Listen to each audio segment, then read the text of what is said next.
सुप्रभात बच्चों। आज हम कक्षा 10 की ऑनलाइन क्लास में सामाजिक विषय के अंतर्गत भूगोल भाग से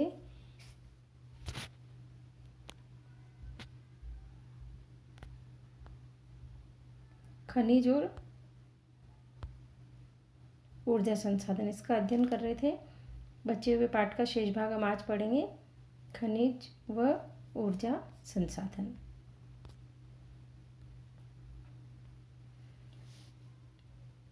प्रश्न है, खनिज संसाधन से क्या तात्पर्य है? उत्तर है, जिन खनिजों का मानव की आवश्यकताओं की आपूर्ति हेतु उपयोग होता है उन्हें खनिज संसाधन कहते हैं। प्रश्न है दूसरा, खनिजों के निर्माण में किसका योगदान रहता है? इसका उत्तर है, खनिजों के योगदान में भौतिक व जैविक कारकों का महत्वपूर्ण योगदान रहता है। अगला प्रश्न है, राजस्थान में प्राकृतिक गैस के भंडार कहाँ मिलते हैं?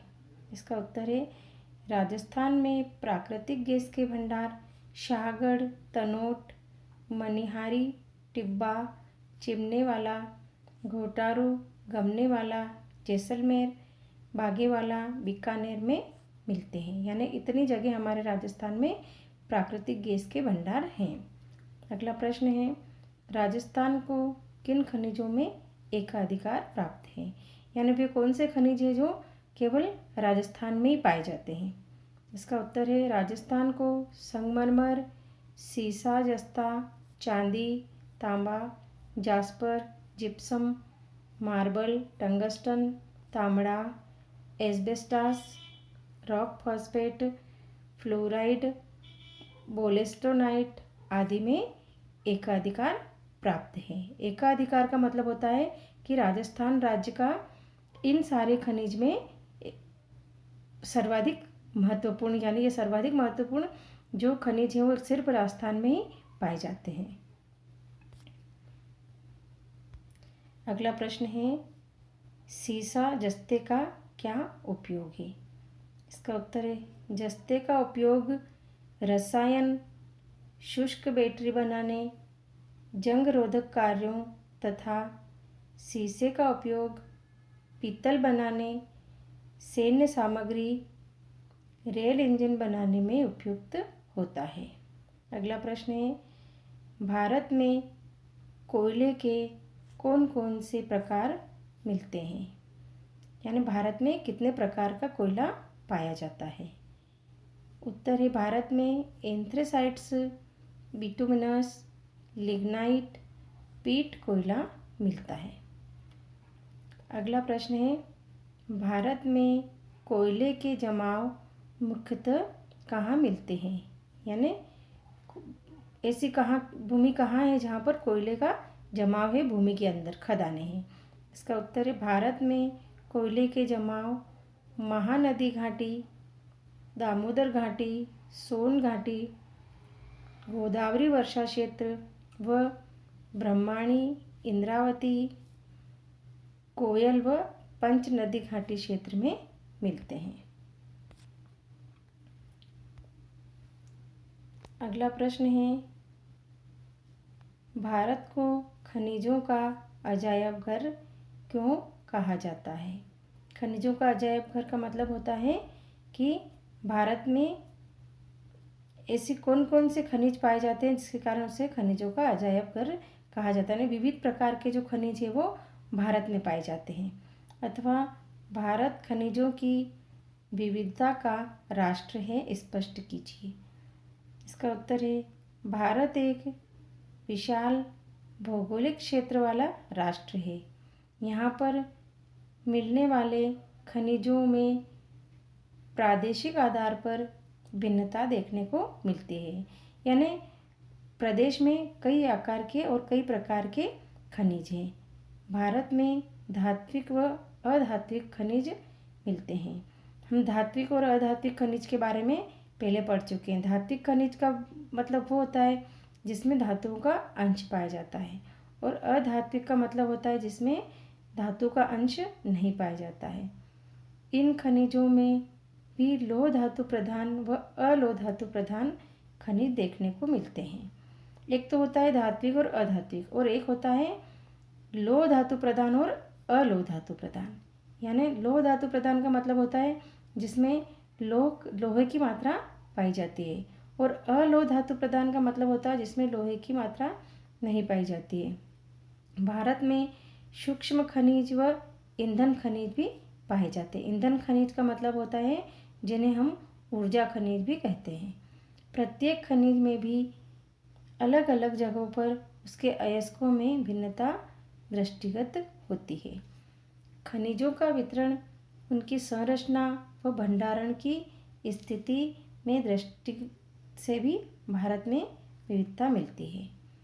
अनेक प्रकार के खनिजों की भूमि होने के कारण ही इसे खनिजों का अजायब घर कहा जाता है। यानी हमारे भारत की भूमि में अनेक प्रकार के खनिज पाए जाते हैं, इसलिए इसे खनिजों का अजायब घर कहा जाता है। अगला प्रश्न है, भारत में पेट्रोलियम पदार्थ के स्वरूप को स्पष्ट कीजिए, अथवा खनिज तेल के प्रमुख क्षेत्रों को स्पष्ट कीजिए। यानी भारत में किन किन क्षेत्रों में पेट्रोलियम पदार्थ पाए जाते हैं अथवा खनिज तेल पाए जाते हैं। भारत में पेट्रोलियम पदार्थ के क्षेत्र, देश के कुल उत्पादन का 90% उत्पादन महाराष्ट्र, आसाम, गुजरात तथा राजस्थान में किया जाता है।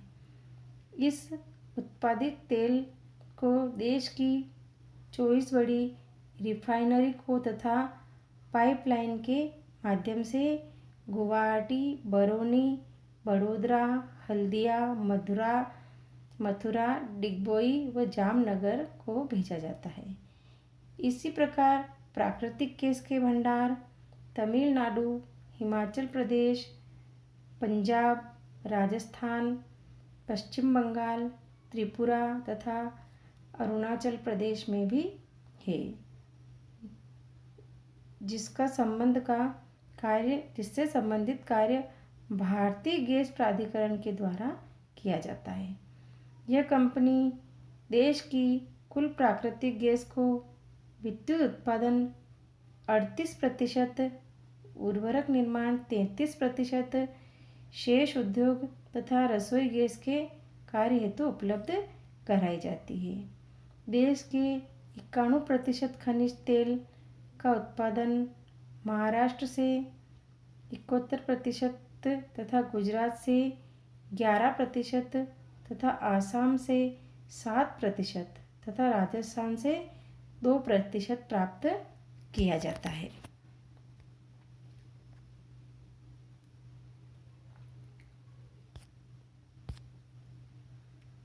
अब हम देखेंगे कि प्रमुख कोयला उत्पादन क्षेत्र कौन कौन से हैं।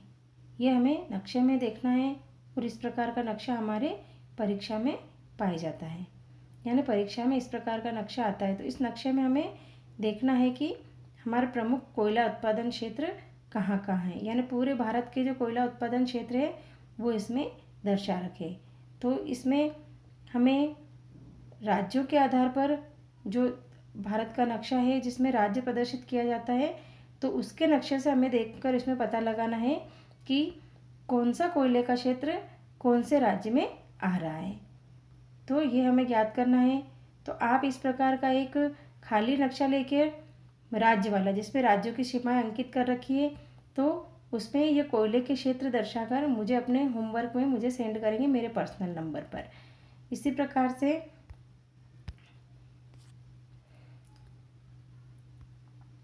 खनिज का मानचित्र राजस्थान में, यानी अब इसमें जिले दे रखे हैं, यानी जिलों में प्रदर्शित कर रखा है, और ये एक पैमाना दे रखा है और उसके सिंबल बना रखे हैं। तो कौन सा खनिज कौन से ज़िले में पाया जाता है, क्योंकि राजस्थान को खनिजों का अजायब घर कहा था, तो हर ज़िले में किसी न किसी प्रकार का खनिज पाया जाता है। तो हमें ये जो नीचे वाली ये सारणी दे रखी है, इसमें देखकर पता लगाना है कि कौन सा खनिज कौन से ज़िले में पाया जाता है। ये हमें याद होना चाहिए। खनिजों का नाम इसमें ये दे रखा है सिंबल में कौन सा खनिज है ना, तो ये खनिज और ये जिला, तो हमें ये पता होना चाहिए कि ये खनिज इस जिले में पाया जाता है। खनिजों के सिंबल भी प्रत्येक जिले में बना रखे, यानी जैसलमेर में कौन कौन से खनिज पाए जाते हैं वो हमें यहाँ देखना है, उनके जो प्रारूप दे रखे उनके हिसाब से। फिर बीकानेर में कौन सा खनिज पाया जाता है, तो इस प्रकार से हमें सिंबल देख के पता लगाना है कि बीकानेर में इस प्रकार का खनिज पाया जाता है। इस प्रकार से बाड़मेर में, जोधपुर में, सभी जगह ये खनिजों के प्रकार दे रखे हैं और जिलों के नाम तो दे ही रखे हैं, तो इसमें हमें इनको देख के पता लगाना है कि हमें हमारे राजस्थान में किस जिले में कौन सा खनिज पाया जाता है।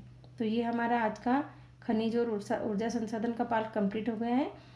इसके जो अति लघु उत्तर प्रश्न हैं वो आप हमें होमवर्क में करके और मेरे नंबर पर सेंड करेंगे। बाकी सभी को कॉपी में अपना होमवर्क करना है। धन्यवाद। अगला पार्ट हम कल पढ़ेंगे।